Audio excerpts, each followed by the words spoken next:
Tuhan pagi hari ini, amin. Saya jemput setiap kita untuk boleh sama-sama bangkit berdiri. Mari siapkan hatimu pagi hari ini untuk memuji Tuhan kita yang luar biasa. Haleluya. Mari bersama-sama bertepuk tangan bagi Tuhan kita yang dahsyat. Mari nyatakan Dia Tuhan yang baik.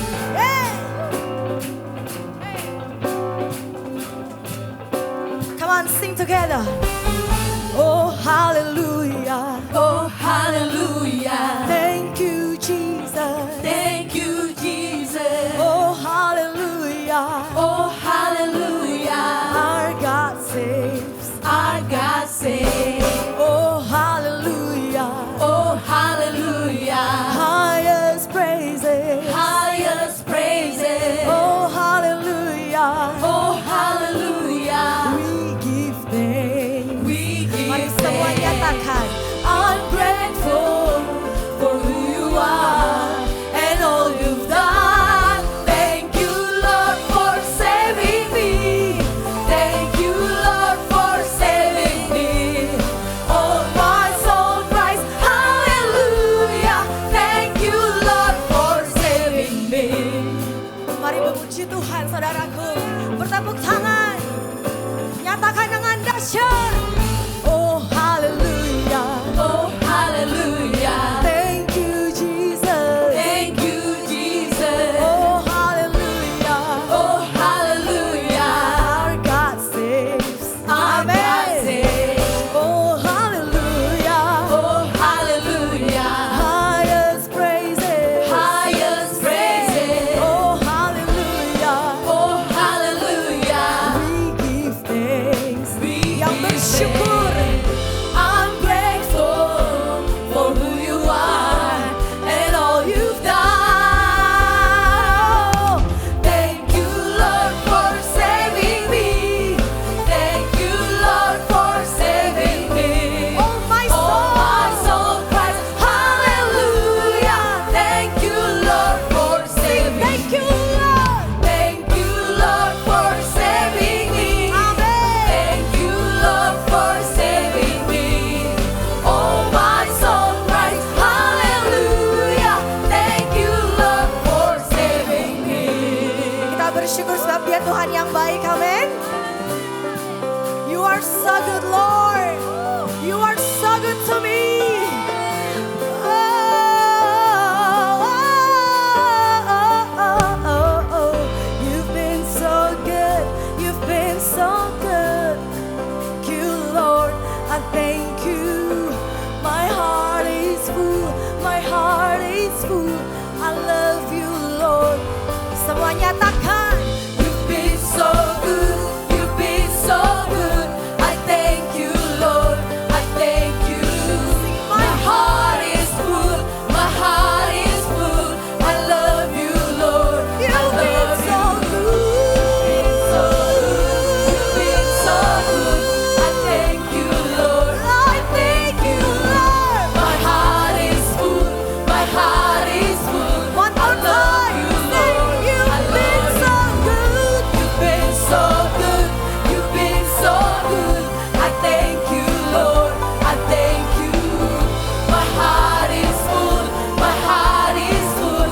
I love you, Lord, I love you. thank you, Lord, for saving Semua bertepuk me. tangan bagi Tuhan Thank you, kita. Lord, for saving me. Say. Oh, my soul cries, hallelujah. Thank you, Lord, for saving me. Oh, Thank you, Lord, for saving me. amin. Thank you, Lord, for saving me. Jiwa kami Oh, bersuka my soul Tuhan. cries, hallelujah. Thank you, Lord, for saving me. Haleluya. Kami bersyukur punya Tuhan yang baik. Kami bersyukur punya Tuhan yang selalu menolong setiap kami. Come on. Thank you, Lord, for saving me. Haleluya. Hey.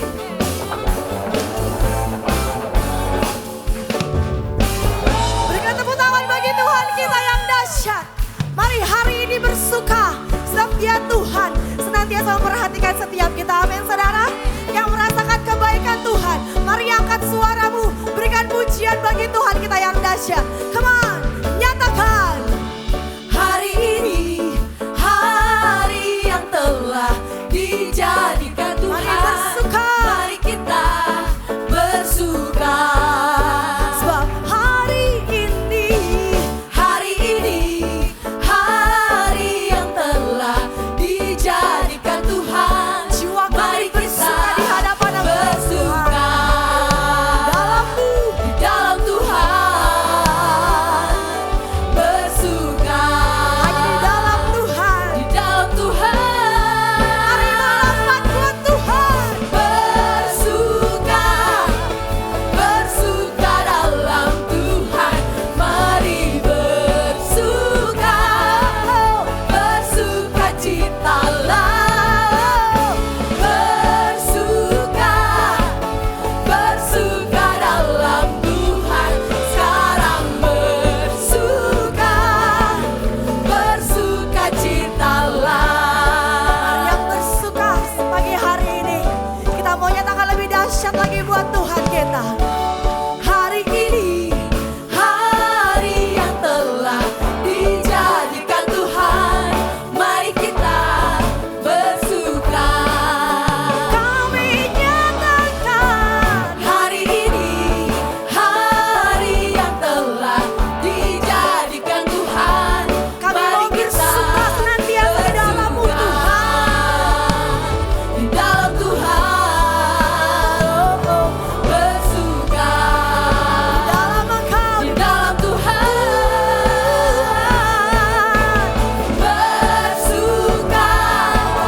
Bersuka dalam Tuhan. Mari bersuka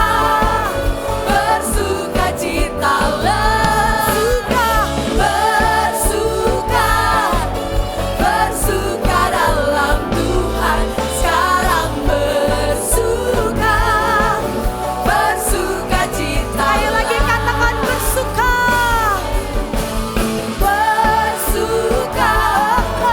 Bersuka dalam Tuhan. Mari bersuka citalah. Bersuka dalam Tuhan. Sekarang bersuka citalah. Kita mau terus memuji nama Tuhan kita, amin saudara. Yang setuju dengan saya sorakan haleluya.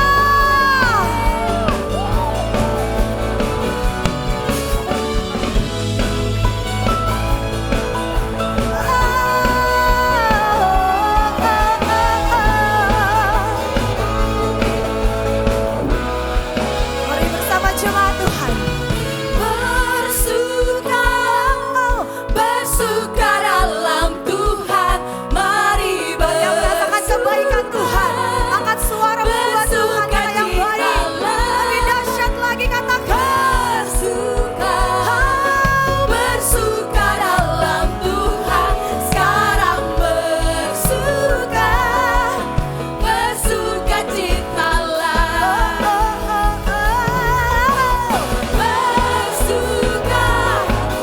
Bersuka dalam Tuhan. Mari bersuka citalah. Bersuka dalam Tuhan. Sekarang bersuka citalah. Sekarang Bersuka citalah. bersuka citalah. Sekarang bersuka citalah.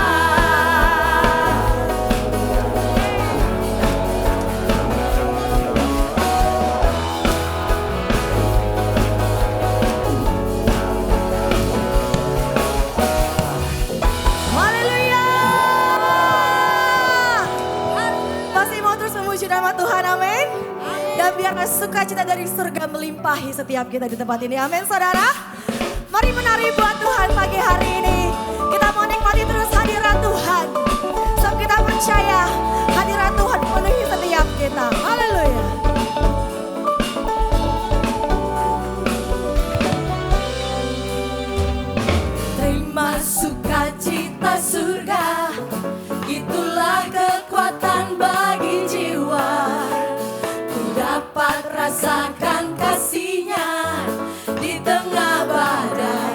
bergelora.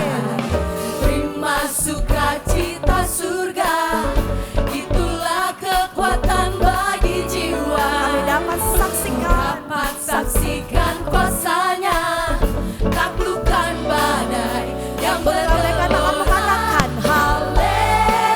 Haleluya, kau ada dalam hatiku, takkan patah semangatku, takkan hilang kekuatanku. Haleluya, ku mau bersorak bagimu. Sukacita surga, Sukacita surga nyata penuhiku. amin. Kita percaya Dialah sumber kekuatan bagi setiap kita, amin.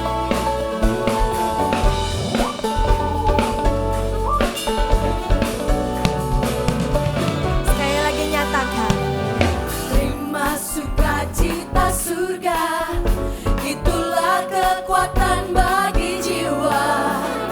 Ku dapat rasakan kasih-Nya di tengah badai yang bergelora. Terima sukacita surga, itulah kekuatan bagi kami jiwa. dapat saksikan kuasa-Mu Tuhan. Saksikan kuasa-Nya, taklukkan badai yang bergelora. Haleluya, kau ada dalam hatiku, takkan patah semangatku, Takkan hilang kekuatan takkan kami. hilang kekuatanku. Haleluya, ku mau bersorak bagimu. Nyatakan, Sukacita surga nyata penuhiku.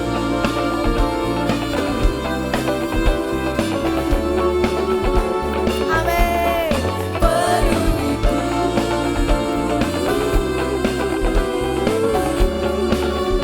Biar sukacita surga memenuhi setiap kita. Sukacita Tuhan memulihkan setiap hidup kita di tempat ini, amin saudara. Penuhiku. Kami nyatakan dengan segenap hati kami Tuhan, dengan segenap jiwa. Haleluya, kau ada dalam hatiku, takkan patah semangatku, Amin. takkan hilang Come on, kekuatanku. sing haleluya. Haleluya, ku mau bersorak bagimu. Sukacita, Sukacita surga nyata penuhiku.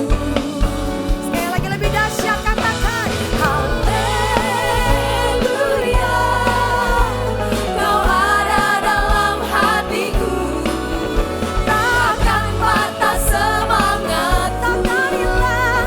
takkan hilang kekuatan. We sing haleluya, haleluya. Kau ada dalam bagimu, sukacita surga nyata penuhiku. Sukacita surga, Sukacita surga nyata penuhiku. sekali lagi sukacita surga nyata penuhiku. Sukacita surga nyata penuhiku. Haleluya.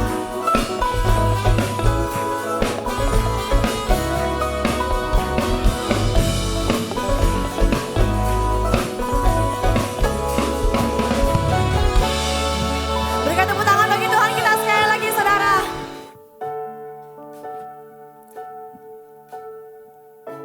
Kami bersyukur Tuhan, Engkau Allah yang baik.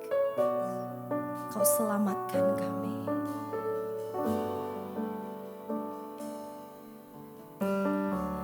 You are the word at the beginning, one with God the Lord Most High. Your hidden glory in creation now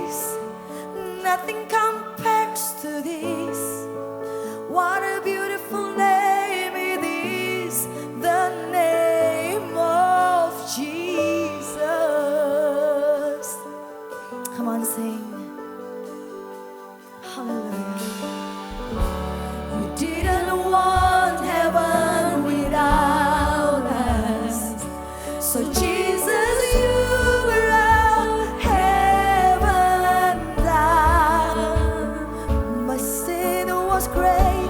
My sin was great. Your love was greater. What could separate us now? What a wonderful name it is.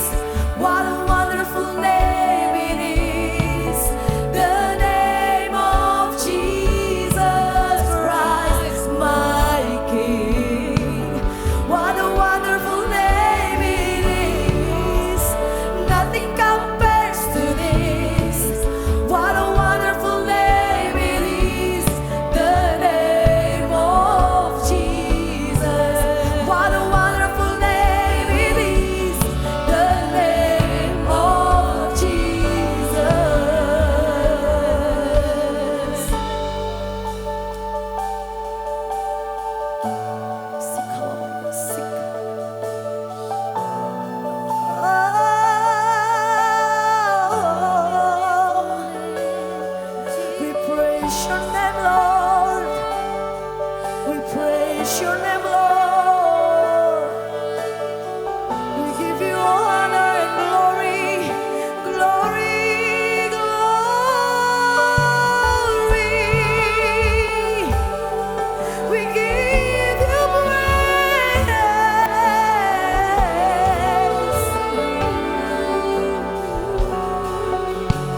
tinggikan Dia di tempat maha tinggi. Sebab Kau Raja kami, Kau Raja diagungkan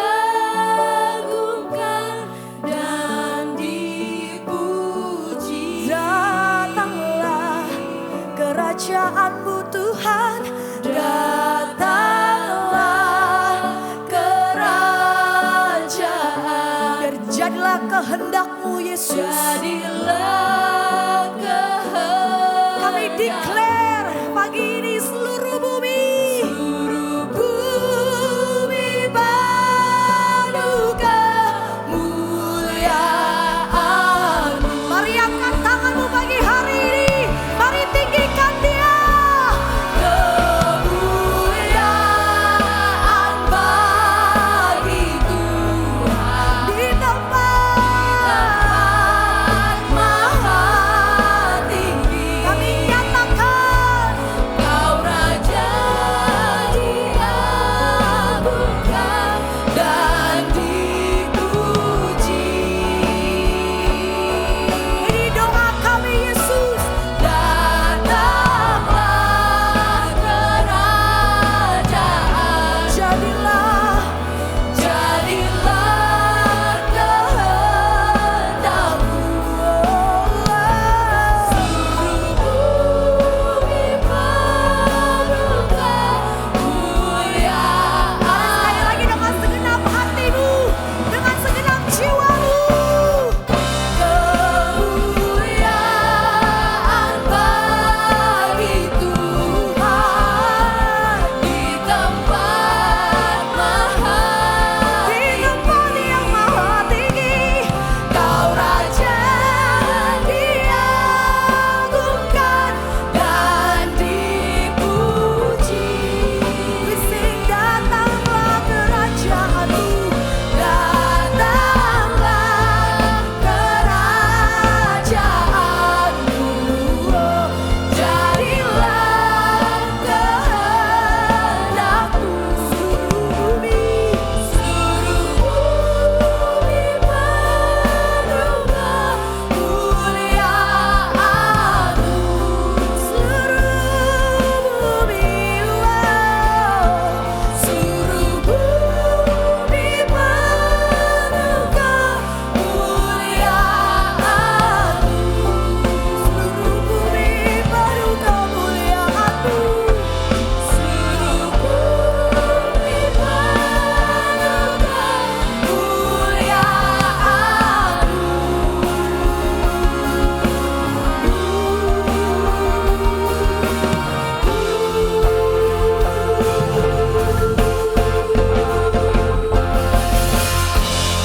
Luar biasa.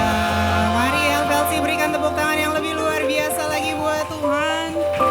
Yes, praise Jesus. Siapa yang menikmati ibadah sejauh ini, lambaikan tanganmu. Luar biasa. Welcome to Forward Living Church. Welcome home. Dan hari ini kita akan dilayani oleh Pastor Ray Kaunang.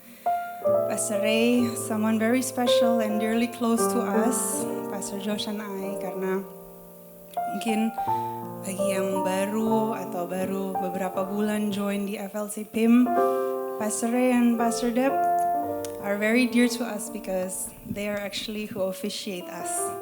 So, banyak hal yang kita pelajari melalui kehidupan Pastor Deb dan Pastor Ray.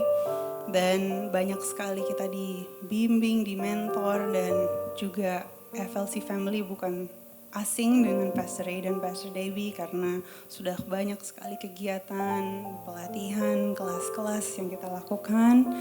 Maka dari itu kita ayo dong memberikan sambut yang hangat buat Pastor Ray pada pagi hari ini karena sister percaya ada hal-hal yang baik yang akan disampaikan. Jadi keep your focus, guard your heart, jangan sampai iblis ganggu, jangan sampai benih yang baik yang akan ditabur dicuri. Gak akan lama, tapi kita percaya hal-hal yang disampaikan penuh kuasa dan bisa mengubahkan kehidupan kita. Amin. So, sekali lagi ayo kita sambut dengan hangat dan kita percaya kita akan menerima hal yang luar biasa. Amin. Shalom. Thank you Pastor Josh sama Pastor Alena dan tim leadership yang ada yang mempercayakan saya untuk berbicara kepada Bapak Ibu sekalian. Kayaknya nggak afdol kalau nggak doa dulu ya. Kita doa dulu. Bapak Surgawi, kami bersyukur untuk pagi hari ini. Biar kebenaran yang kami dengar hari ini memerdekakan kehidupan kami. Sembuhkan yang sakit, kuatkan yang lemah. Angkat dan lepaskan mereka yang terikat dengan dosa. Supaya pulang dari tempat ini tidak sama seperti kami datang. Kami percaya Tuhan melakukan perkara yang indah, perkara yang luar biasa, perkara yang dahsyat. Sementara kami dengar kebenaran-Mu, biar kebenaran-Mu merevealkan kami hal-hal yang baik. Hal yang bermutu dan bernilai dalam kami menjalani kehidupan kami.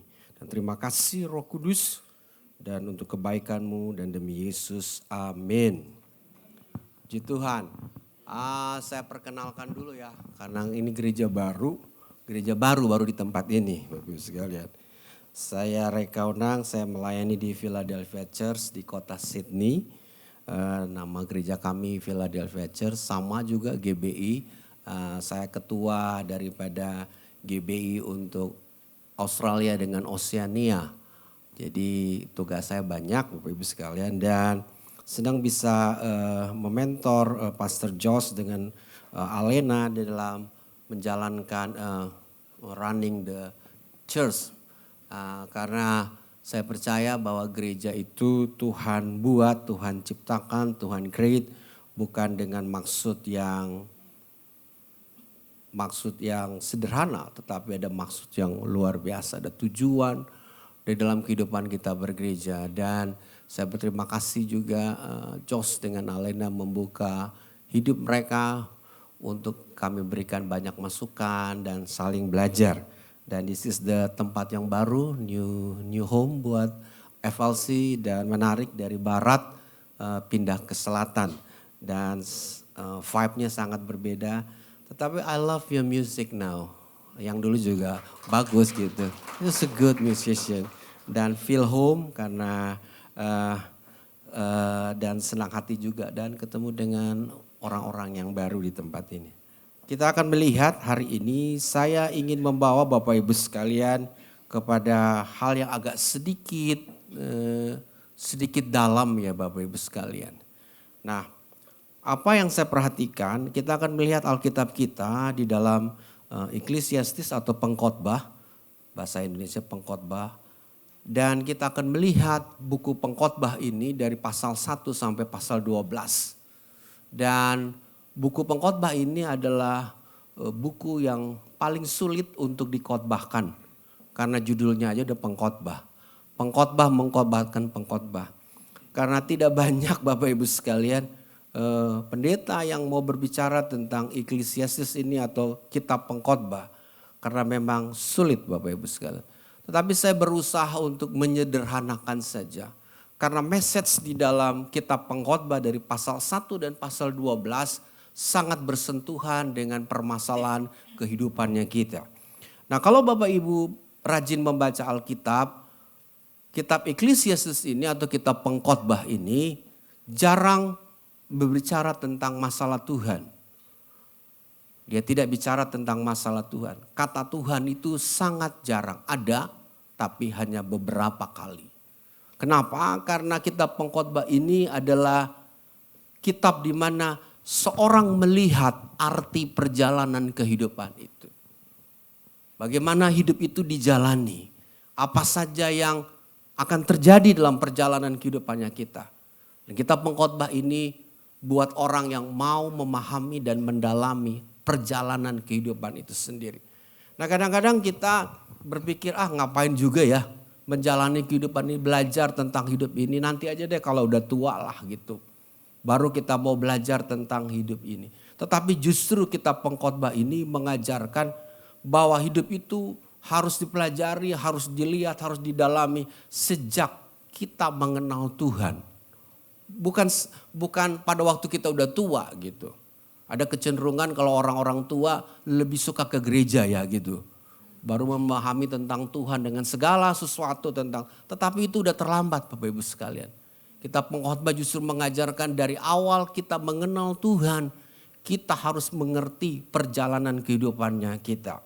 Nah, kitab Eklesiastes atau kitab Pengkhotbah saya akan memberikan banyak hal kepada Bapak Ibu sekalian, tapi spare with me karena saya akan membuat lebih simpel dan saudara bisa mengikuti khotbah ini dengan baik. Kita lihat ayat yang pertama sampai ayat yang kedua. Kitab Pengkhotbah pasal yang pertama, ayat yang pertama sampai ayat yang kedua. Inilah perkataan pengkhotbah anak Daud, raja di Yerusalem. Kesia-siaan belaka, kata pengkhotbah, kesia-siaan belaka, segala sesuatu adalah sia-sia. Questions yang timbul bagi kita, apakah hidup yang kita jalani ini sebuah kesia-siaan? Pernahkah saudara berpikir tentang kehidupan itu? Jika apa yang kita jalani dalam hidup ini sia-sia, untuk apa kita hidup? Ya, tegas sekali dikatakan kesia-siaan belaka.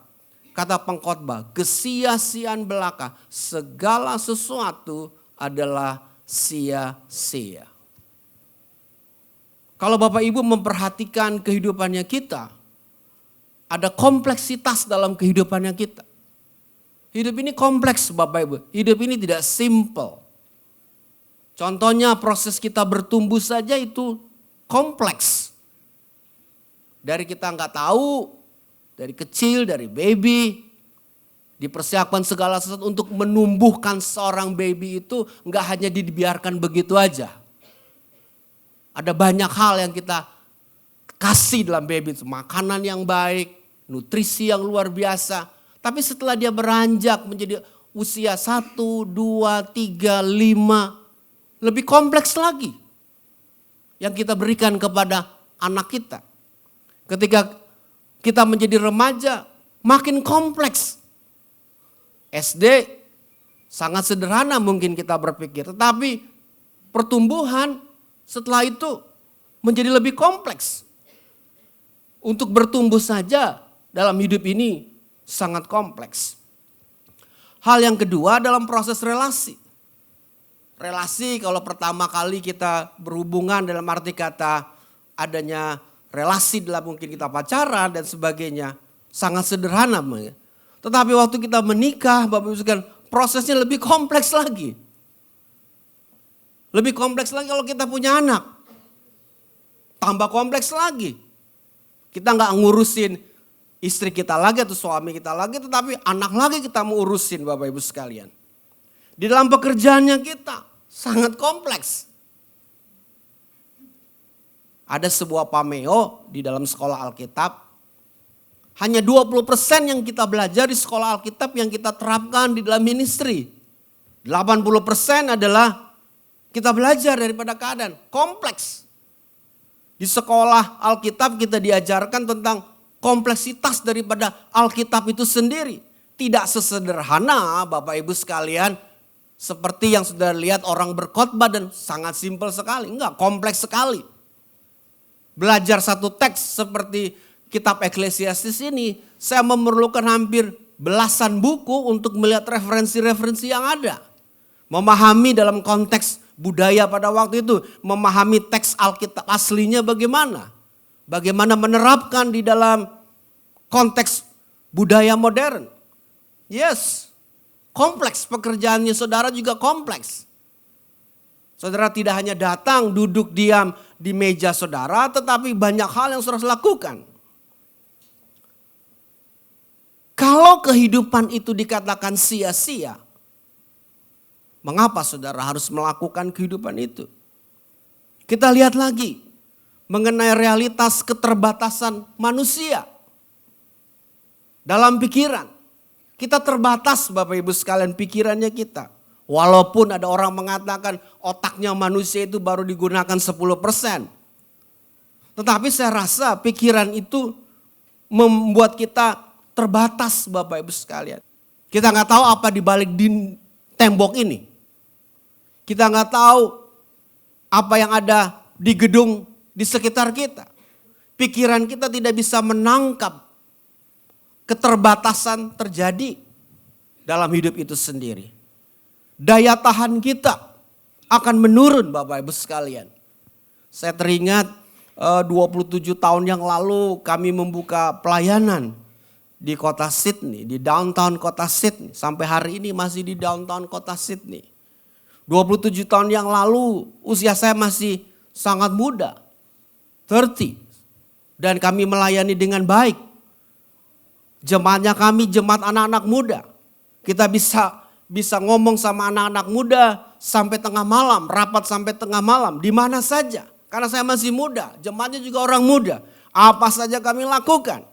Tetapi semakin lama semakin umurnya bertambah, daya tahan saya semakin berkurang.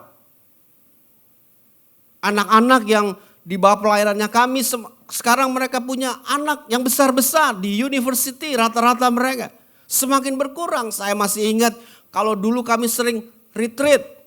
Tapi setelah mereka berkeluarga, nggak mau lagi mereka retreat. Karena urusannya dengan anak-anak. Daya tahan semakin menurun karena banyak pekerjaan yang dilakukan. Realitas keterbatasan manusia dan adanya kematian. Umur kita membatasi kehidupannya kita. Yes, kita tidak akan hidup untuk selama-lamanya. Benar. Walaupun Hairil Anwar mengatakan aku ingin hidup 1000 tahun lagi. Tapi Hairil Anwar mati juga. Umurnya berapa? Umurnya cuma 30, gak sampai 50 Hairil Anwar.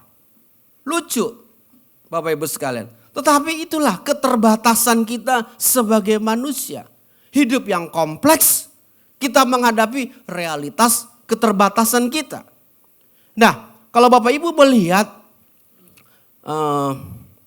let's say saya katakan demikian.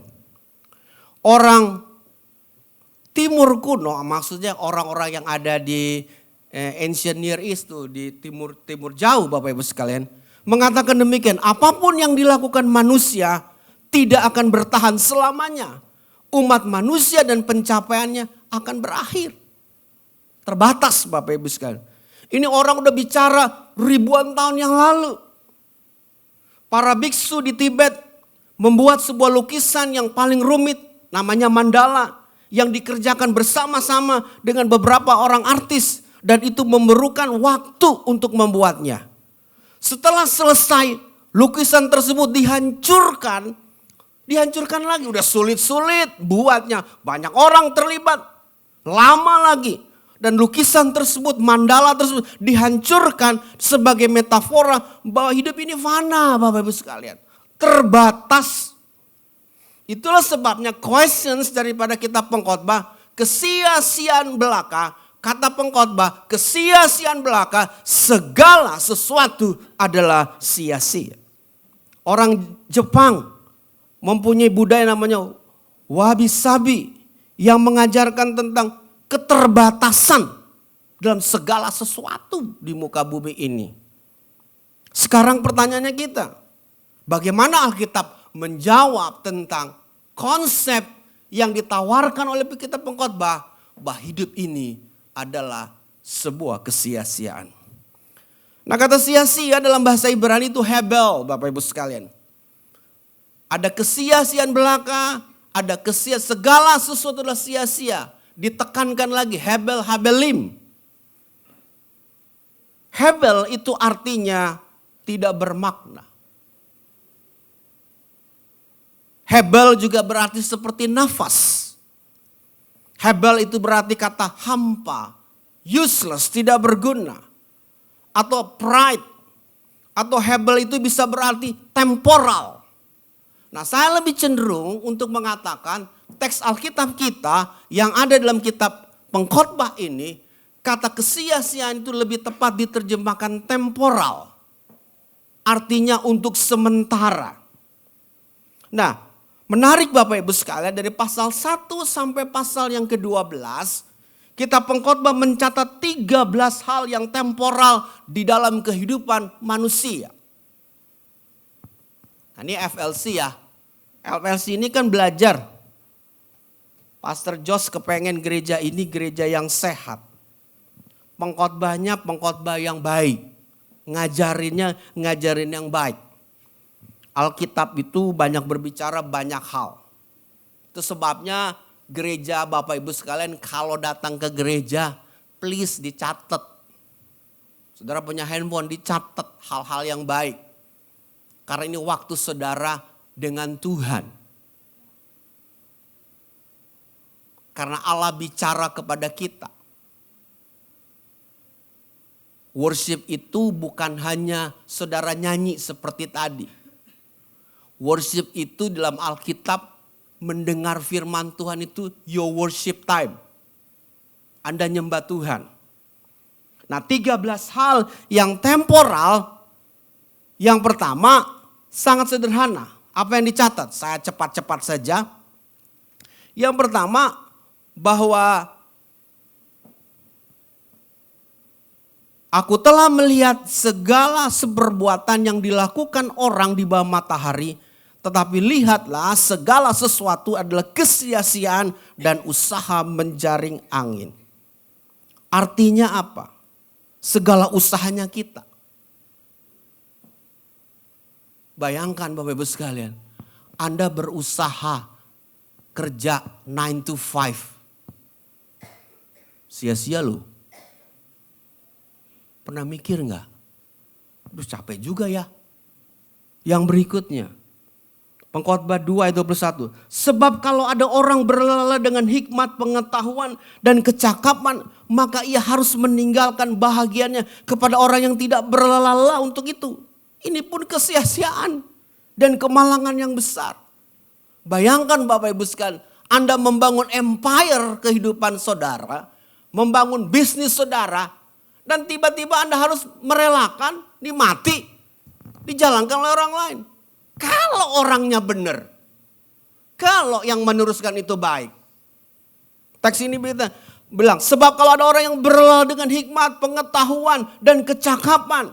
Udah pinter, really smart, dan pinter lagi dalam masalah bisnis. Maka ia harus meninggalkan bahagiannya kepada orang yang tidak berlelah untuk itu.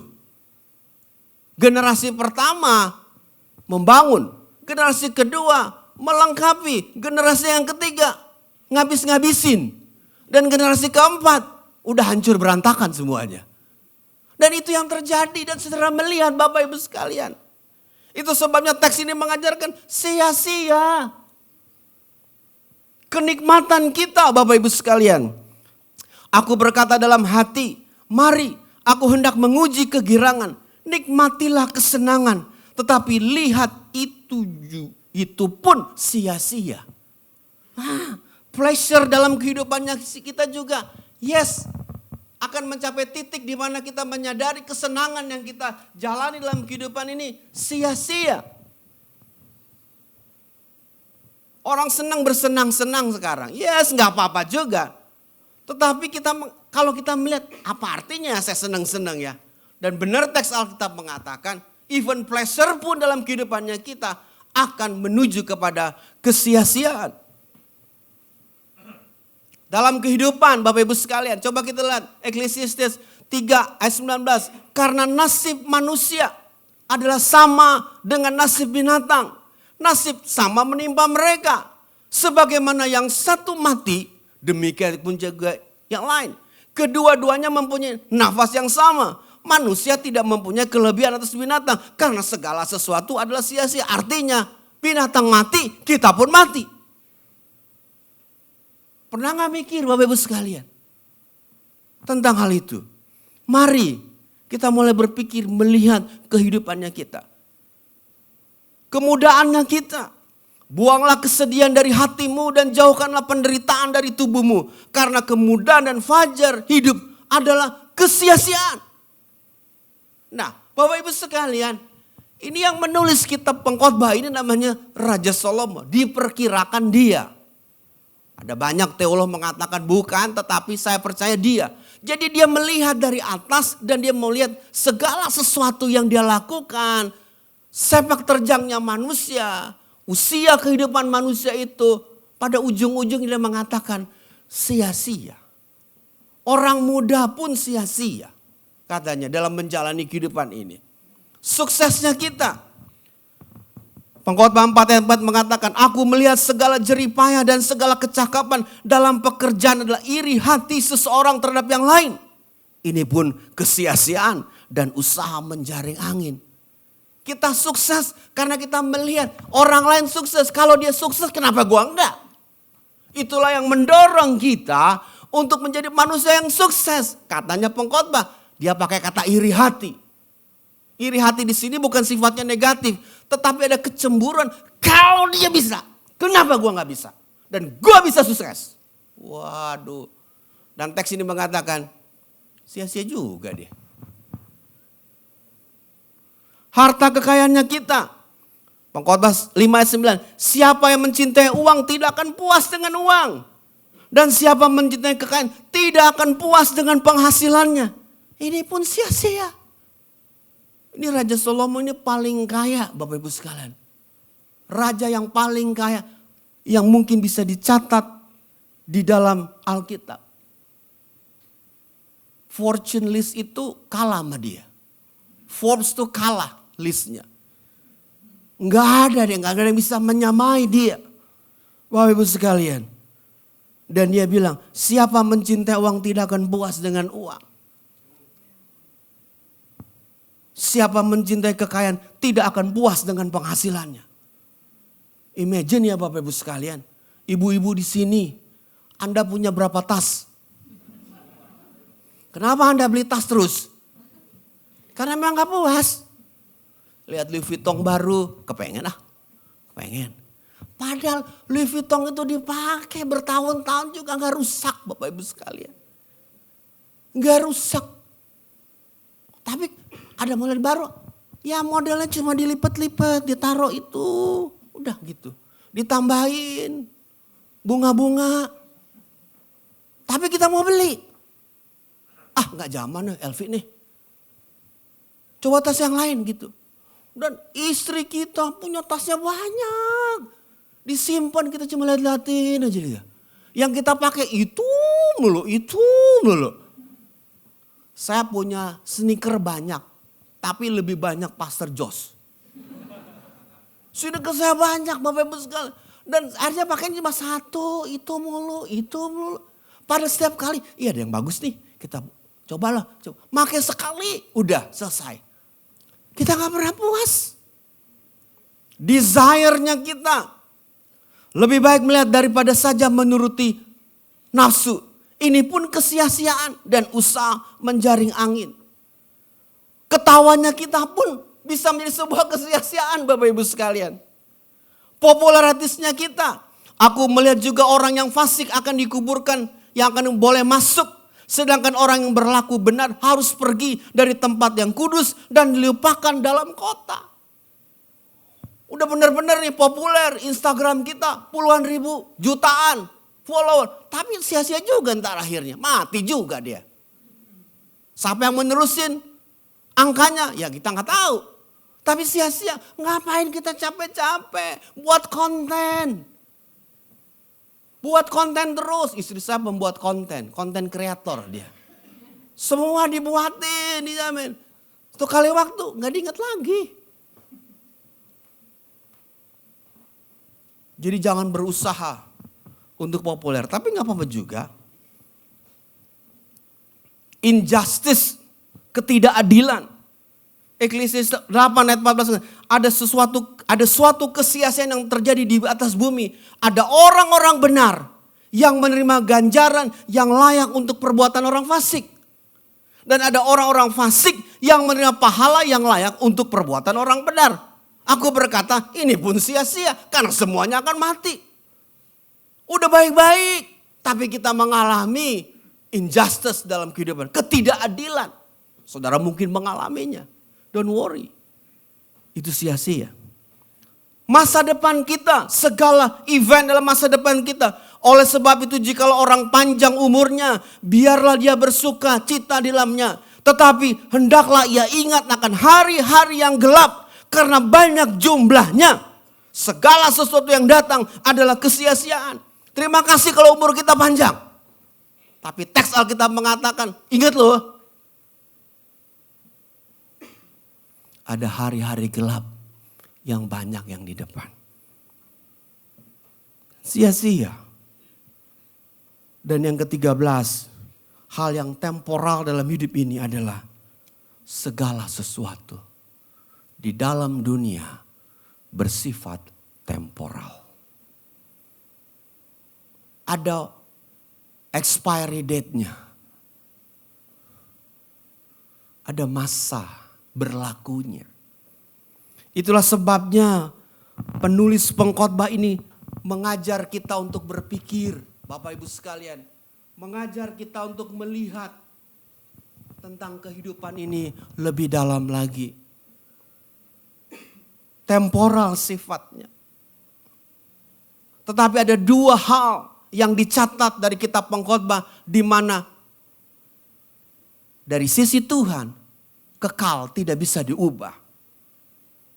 Ayat 4 mengatakan pasal 1, keturunan yang satu pergi dan keturunan yang lain datang, tetapi bumi tetap ada. Yes. Dalam proses penciptaan, mungkin teorinya Hawkins dan teori segala-galanya ada Big Bang yang terjadi. Tetapi semua percaya bahwa ada sesuatu di luar nalar kita. Di luar kemampuan pikiran kita yang menggerakkan bumi ini. Dan di luar kemampuan kita yang menjadikan bumi ini ada dengan segala macam teorinya Bapak Ibu sekalian. Ada kekuatan supranatural. Ini gak bisa diubah. Even orang ateis pun menyadari adanya Tuhan. Even kita merasa kita gak butuh Tuhan, tapi kita akan tetap butuh Tuhan. Sehebat-hebatnya seorang mafia, dia satu kali akan gagal. Dalam kegagalannya, dia minta Tuhan untuk intervensi. Aneh. Tapi itulah kejadian. Ada hal yang tidak bisa diubah. Yaitu karena Tuhan memberikan sense kekekalan dalam diri manusia. Pengkhotbah 3 ayat 11 mengatakan, ia membuat segala sesuatu indah pada waktunya. Bahkan ia memberikan kekekalan dalam hati mereka. Ada sense kekekalan. Ada sesuatu kesadaran dalam dirinya. Tentang sesuatu yang kekal. Tetapi manusia tidak dapat menyelami pekerjaan yang dilakukan Allah dari awal sampai akhir. Itulah sebabnya saya ingin mengajukan pertanyaan, bagaimana kita bisa menyeimbangkan antara realita kehidupan yang kita alami dan Tuhan yang kekal di satu sisi. Nah, orang Kristen harus mengerti Bapak Ibu. Anda harus mengerti tentang bagaimana menempatkan diri saudara dalam realitas kehidupan ini dan di realitas kita menyembah kepada Tuhan. Itu sebabnya penulis Alkitab ini baik sekali. Dia memberikan jalan keluar. Coba kita lihat pasal 3 ayat 1 sampai ayat yang ke-8. Ayat yang terkenal. Untuk segala sesuatu ada masanya. Untuk apapun di bawah langit ada waktunya. Ada waktu untuk lahir. Ada waktu untuk meninggal. Ada waktu untuk menanam. Ada waktu untuk mencabut yang ditanam. Ada waktu untuk membunuh. Ada waktu untuk menyembuhkan. Kata membunuh di sini sebenarnya sakit. Ada waktu untuk merombak, ada waktu untuk membangun, ada waktu untuk menangis, ada waktu untuk tertawa, ada waktu untuk meratap, ada waktu untuk menari, ada waktu untuk membuang batu, ada waktu untuk mengumpulkan batu, ada waktu untuk memeluk, ada waktu untuk menahan diri dari memeluk, ada waktu untuk mencari, ada waktu untuk membiarkan rugi, ada waktu untuk menyimpan, ada waktu untuk membuang, ada waktu untuk merobek, ada waktu untuk menjahit, ada waktu untuk berdiam diri, ada waktu untuk berbicara, ada waktu untuk mengasihi, ada waktu untuk membenci, ada waktu untuk perang, ada waktu untuk damai. Dan segala sesuatu dalam muka bumi ini ada waktunya. Saya jelaskan teks ini. Jadi kalau dikatakan segala sesuatu ada masanya dan dikatakan ada kata waktu, itu membedakan. Waktu di sini bahasa sederhananya era. Sebuah era. Pemerintahan yang lama akan berakhir. Ada era yang berakhir. Tetapi kata waktu itu di dalam era kehidupan itu ada et. Et itu artinya ada waktu-waktu, ada event-event tertentu yang terjadi dalam masa kehidupannya kita. Durasi kehidupannya kita, kata Alkitab itu cuma paling maksimum 80 tahun. Tetapi dalam 80 tahun itu ada banyak hal terjadi dalam kehidupannya kita. Itu namanya waktu. Makanya ada waktu. Jadi dalam perjalanan kehidupan kita, kadang-kadang kita ngalamin, aduh mesti nangis nih. Kita ngalamin mencucurkan air mata, kadang-kadang kita ketawa, bersenang, bersukacita. Ada waktunya kita melepaskan orang yang kita cintai, meninggal. Ada waktunya kita mencari orang lain, Bapak Ibu sekalian. Segala sesuatu ada event-event tertentu yang terjadi dalam era kehidupannya kita. Nah, teks ini mengajarkan antara realita dan Tuhan ada perjalanan kehidupannya kita di mana ada waktu-waktu tertentu, ada event-event tertentu yang terjadi dalam kehidupannya kita. How we solve the problem? Bagaimana kita bisa melihat teks ini dengan baik? Bagaimana kita melihat hidup kita ini dengan baik? Itulah sebabnya pasal 3 ayat 1 sampai 8 mengajarkan yang pertama, bahwa realita hidup yang kita alami harusnya memotivasi kita untuk hidup bertanggung jawab. Kenapa? Ini durasi kehidupannya kita, Bapak Ibu sekalian. Ada event-event terjadi, ada terjadi dalam kehidupannya kita. Ini memotivasi, harusnya kalau ada sesuatu terjadi dalam kehidupannya kita, you melihat hidup itu harusnya bertanggung jawab. Bapak Ibu sekalian, saudara-saudara yang dikasihi oleh Kristus Yesus, kadang-kadang kita gak bertanggung jawab dengan kehidupannya itu. Kita menolak untuk bertanggung jawab. Di Amerika sekarang muncul sebuah kesimpulan. Ternyata banyak, terutama di community Black American itu, bahasa kerennya African American itu, Black community, orang-orang hitam mulai menyadari bahwa pria-pria, orang gak semua orang hitam, Black itu gak bertanggung jawab. Gak bertanggung jawab dengan keluarganya. Kawin, bikin anak, kabur. Jadi banyak keluarga-keluarga Black itu, Black American itu hanya dibesarkan oleh mama. Suami entah kemana. Banyak anak-anak di Black community kehilangan pegangan, Bapak Ibu sekalian. Yes. Harusnya kalau kita ngerti kehidupan, bijaksana, ngelihat apa yang sudah paparkan, yang saya paparkan hari ini, membuat saudara mengerti hidup itu harus bertanggung jawab, harus benar-benar Bapak Ibu sekalian. Memotivasi kita untuk bertanggung jawab. Setiap jengkal, setiap sudut, setiap menit dalam perjalanan kehidupannya kita harus kita bertanggung jawab kepadanya. Hal yang kedua, realitas hidup yang kita jalani dalam hidup adalah jendela kita untuk melihat keberadaan hidup dengan pandangan yang jelas. Setelah kita ngeliat, oh iya ya, segala sudah ada ad-nya. Oh ini keterbatasannya saya. Tapi bagaimana saya melihatnya? Oh ini sebuah window opportunities bagi kita. Kita ngeliat hidup ini, wow beda. Yang ketiga, realita hidup kita mengajar bahwa ada kesempatan hidup yang kita dapat dalam hidup ini. Kesempatan hidup itulah yang harusnya mendidik kita menjadi manusia bijaksana. Coba Bapak Ibu lihat kurun waktu perjalanan kehidupan saudara. Apakah saudara menjadi orang yang bijak dalam menjalani hidup ini? Orang-orang muda di tempat ini dengarkan baik-baik. Realita yang saudara hadapi hari ini adalah tempat di mana saudara melihat kesempatan hidup. Opportunity bagi saudara untuk mendidik saudara menjadi manusia yang bijak. Setelah kita melihat teks kita dari pasal 1 sampai pasal yang ke-11. Saya ringkaskan nih kitab pengkhotbah nih. Kepada saudara dalam waktu 40 menit. Pasal 12 menutup dengan demikian. Akhir kata dari segala yang didengar ialah takutlah akan Allah. dan berpeganglah pada perintah-perintahnya.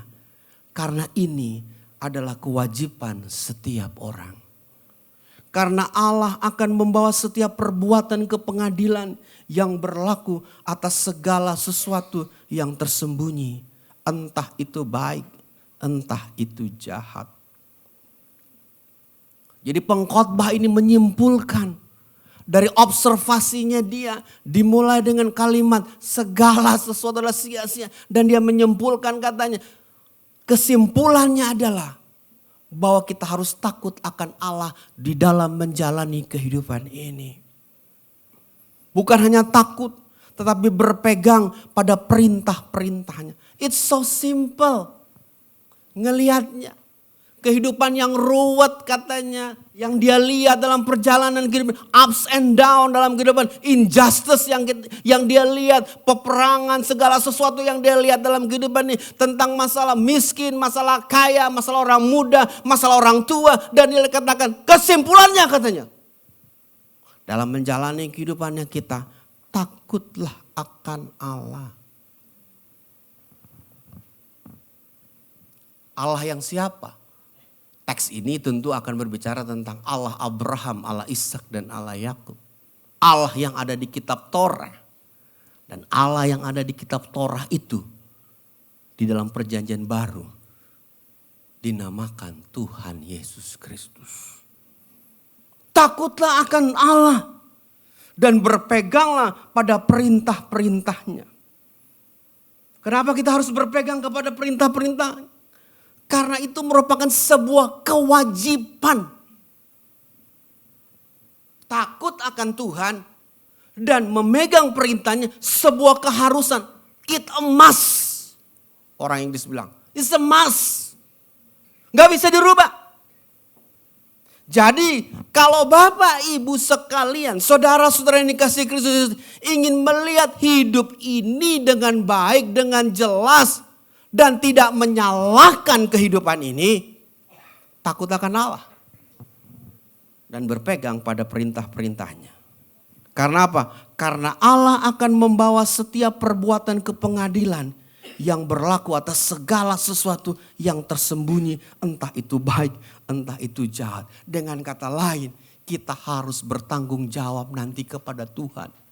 Jadi dalam era-era kehidupannya kita, entah 80 tahun, 70 tahun, 60 tahun, ada event-event terjadi dalam kehidupannya kita. Kita ngelihatnya baik Bapak Ibu sekalian, kita gak marah dengan hidup ini. Kita gak sebel dengan hidup ini. Kita gak komplain dengan hidup ini. Karena kita diajarin di gereja untuk takut akan Tuhan. Belajar untuk percaya kepada firman-Nya dan berpegang kepada firman-Nya. Dari sekarang Bapak Ibu sekalian, anak-anak saudara harus dibawa masuk ke dalam gereja. Jangan hanya disuruh main game. Yuk bawa anak saudara ke gereja.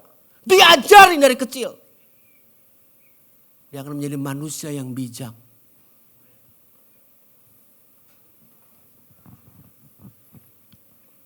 Di rumah ada namanya Kenzo, cucu kami. Kenzo umur 3 tahun nanya begini sama saya. Is Jesus in heaven?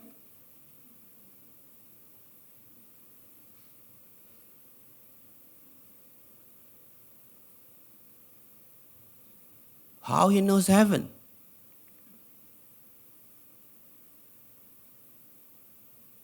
Kenapa?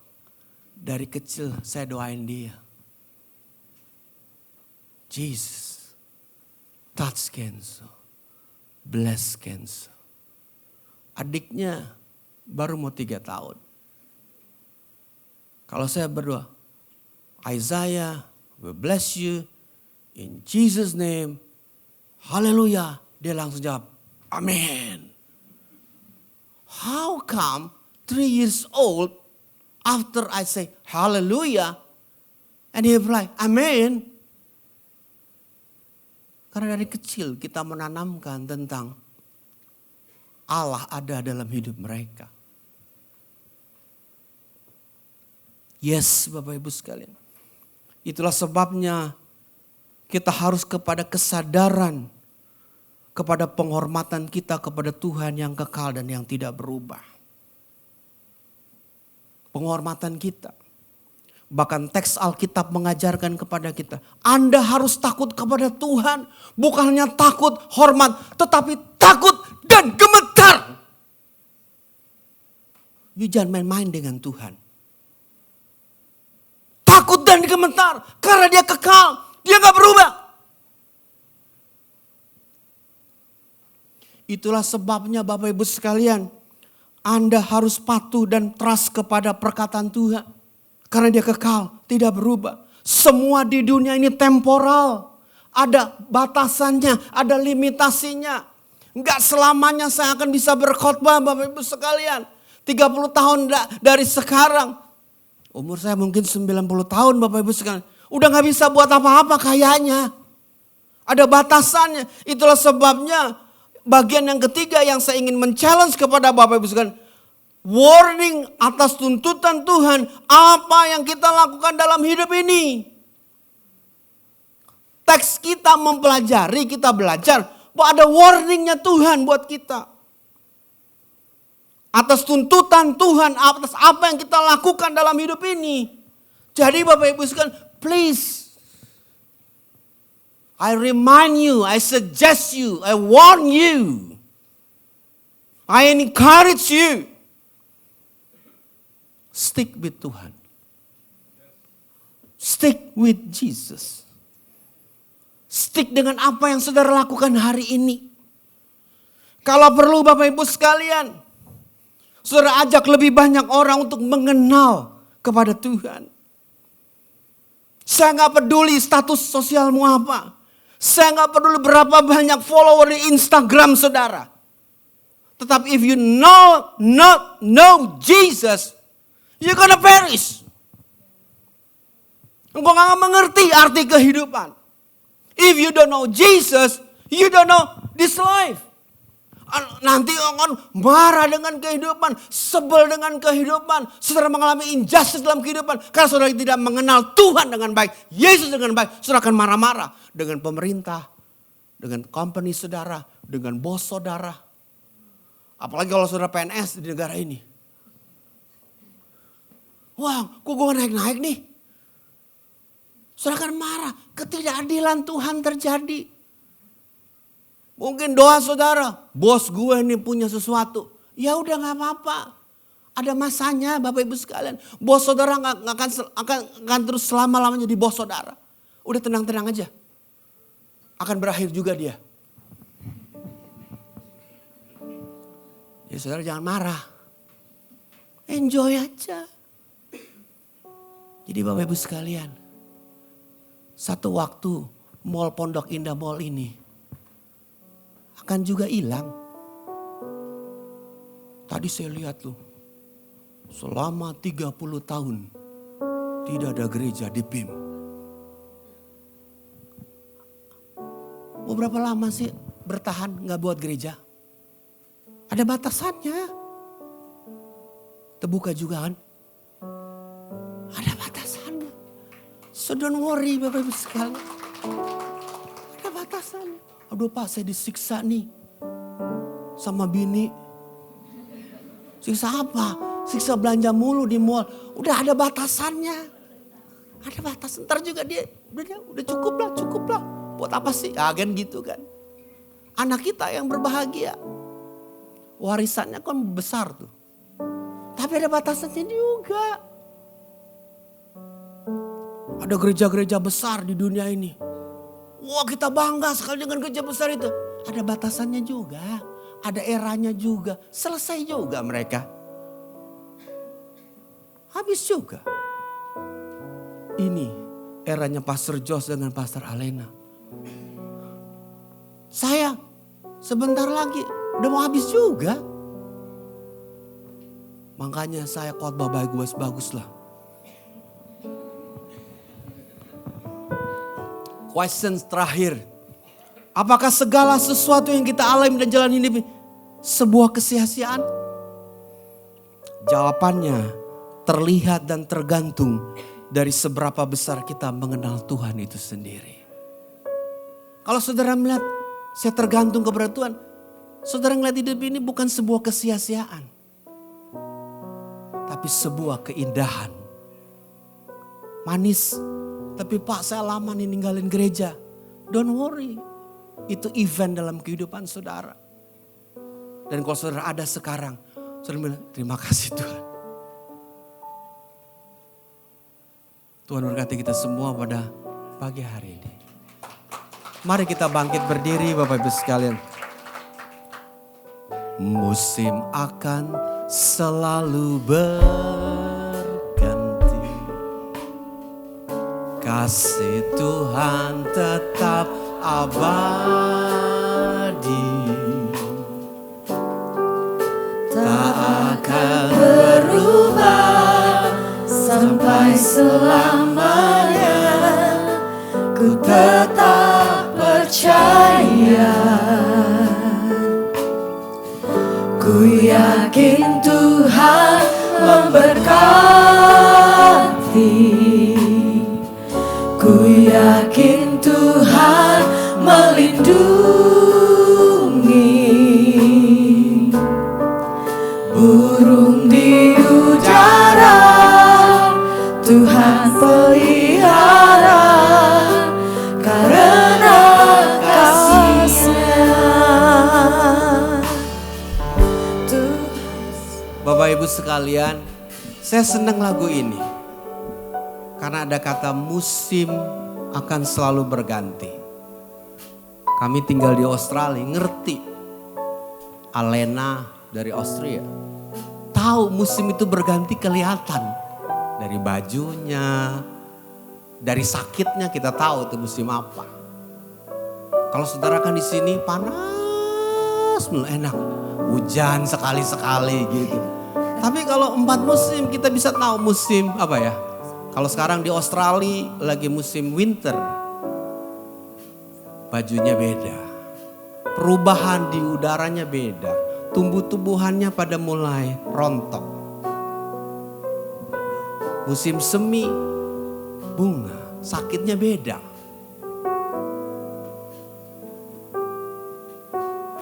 Fall, musim rontok, kita ngelihat rontok semua. Bunga-bunganya, warnanya beda Bapak Ibu sekalian. Jadi saya ngerti lagu ini. Ada musim-musim hidup kita itu yang saya minta waktu-waktu itu terjadi. Tapi teks lagu ini mengatakan Tuhan selalu menolong kita.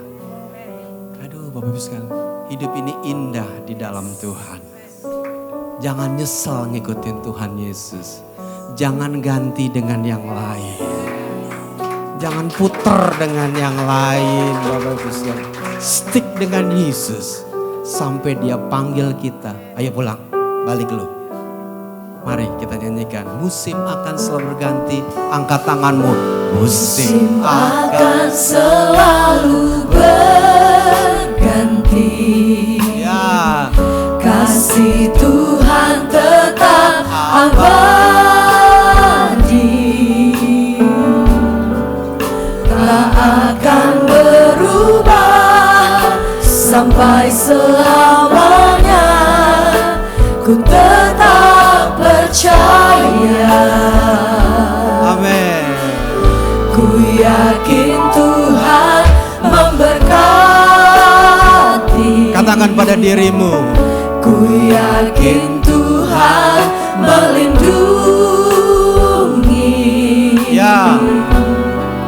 Burung di udara Tuhan pelihara karena kasih-Nya. Dengan suara yang keras katakan, Tuhan selalu menolongku,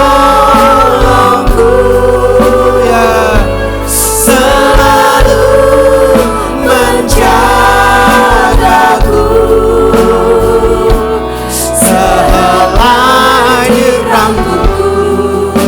Tak akan terjatuh tanpa seizin-Mu. Tuhan selalu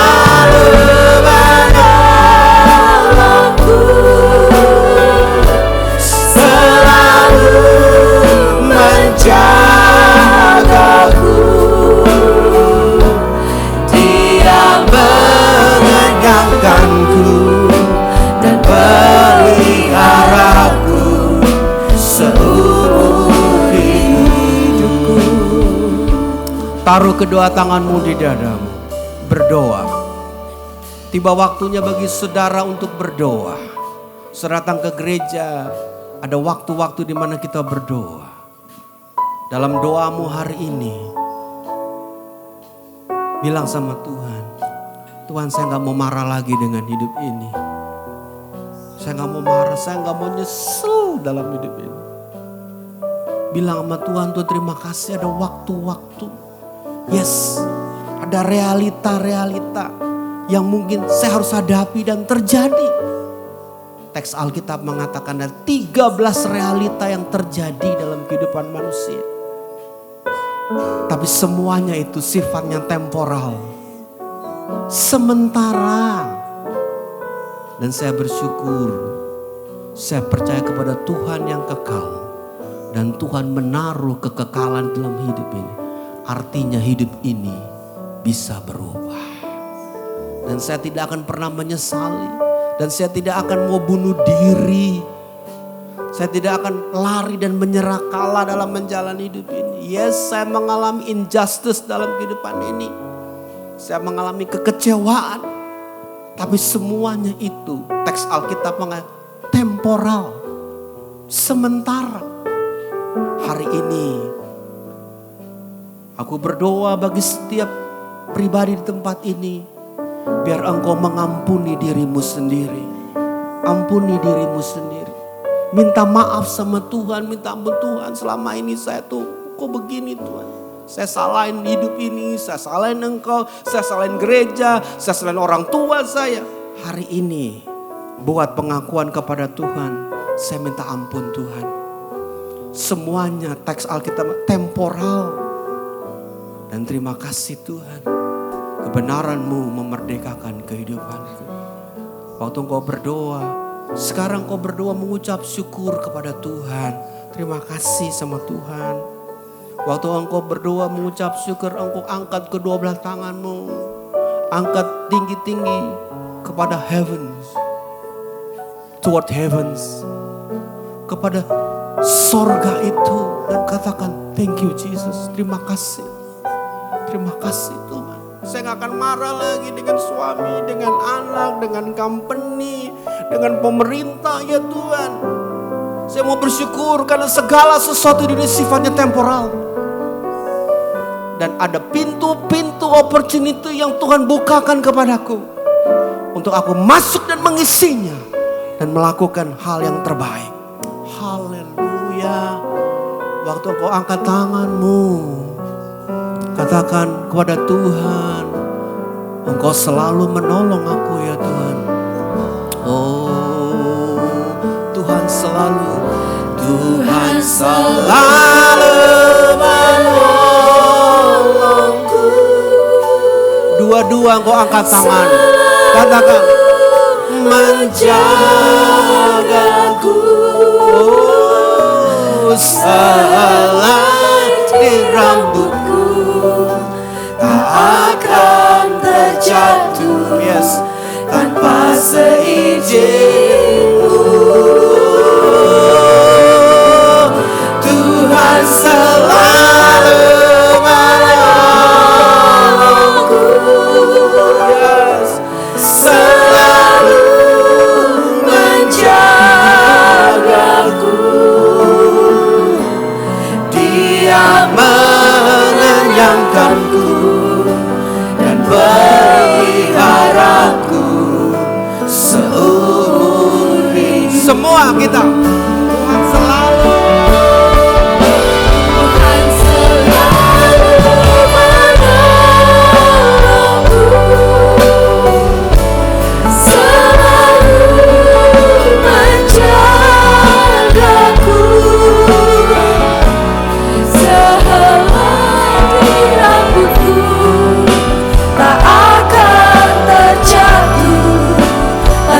Seizinku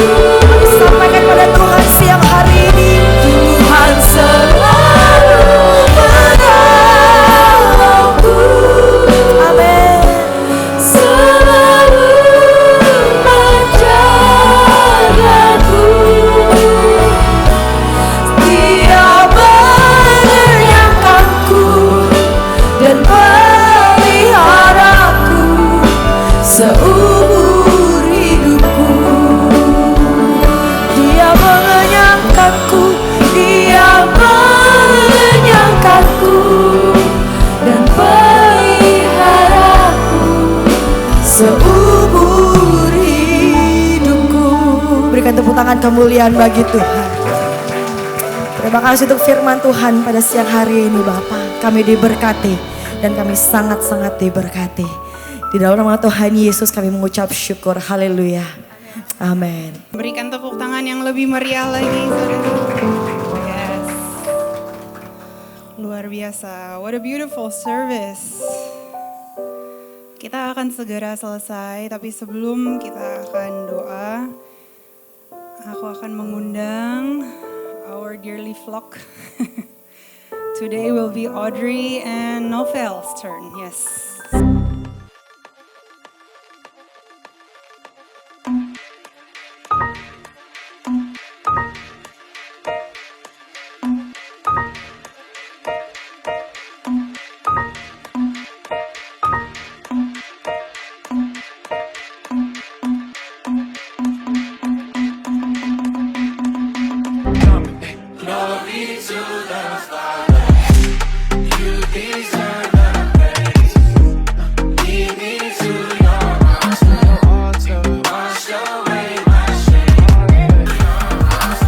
Oke, Shalom Fellowship Family.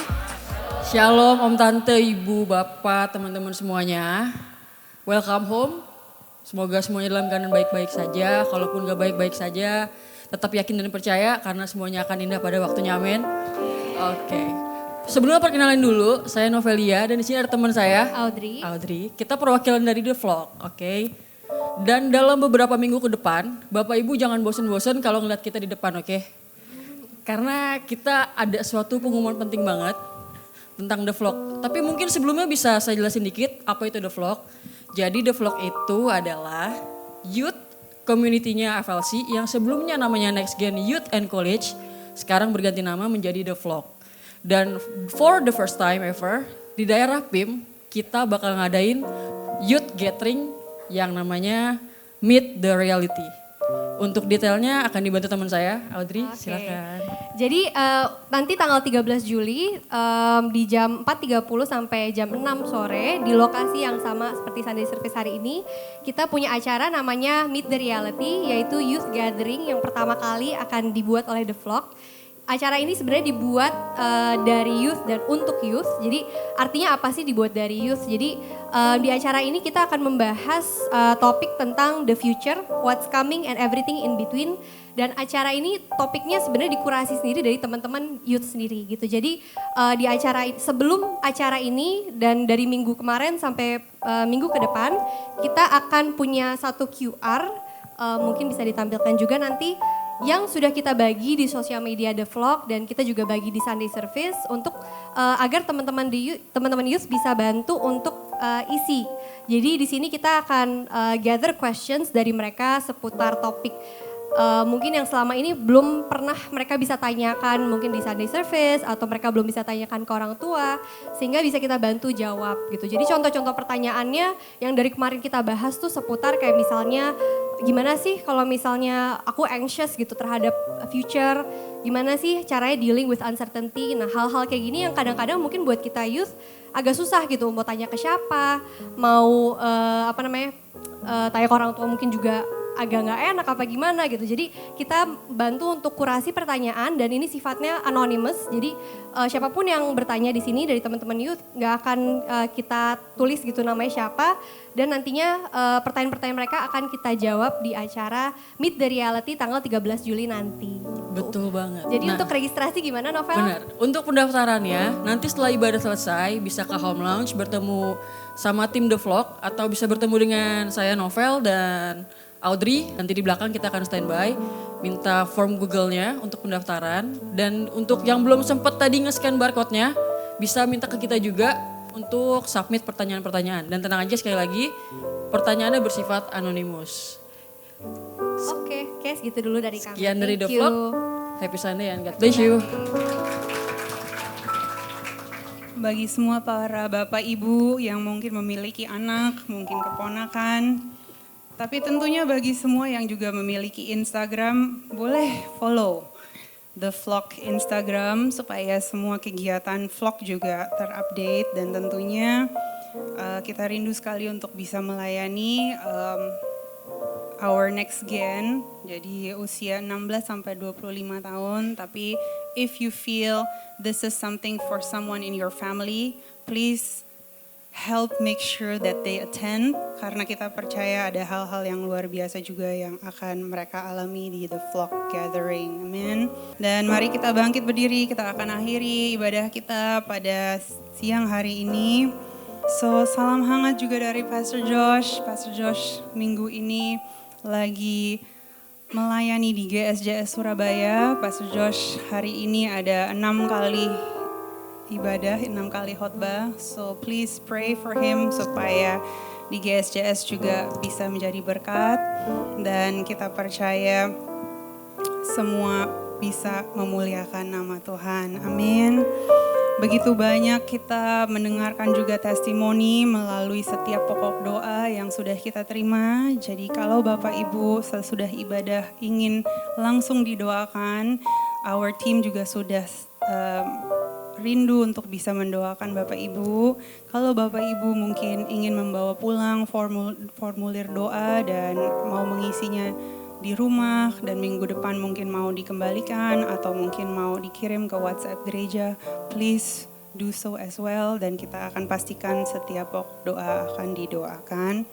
Dan kita percaya di FLC hal-hal baik akan terus terjadi, amin. So please follow our Instagram, karena banyak hal dan kegiatan yang kita lakukan di tengah minggu, di luar Sunday service juga, yang bisa diketahui dan mungkin perlu diketahui supaya Bapak Ibu juga terupdate. So we welcome you, please get connected with us. Kita juga meng-welcome setiap Bapak Ibu yang baru pertama kali join in our service.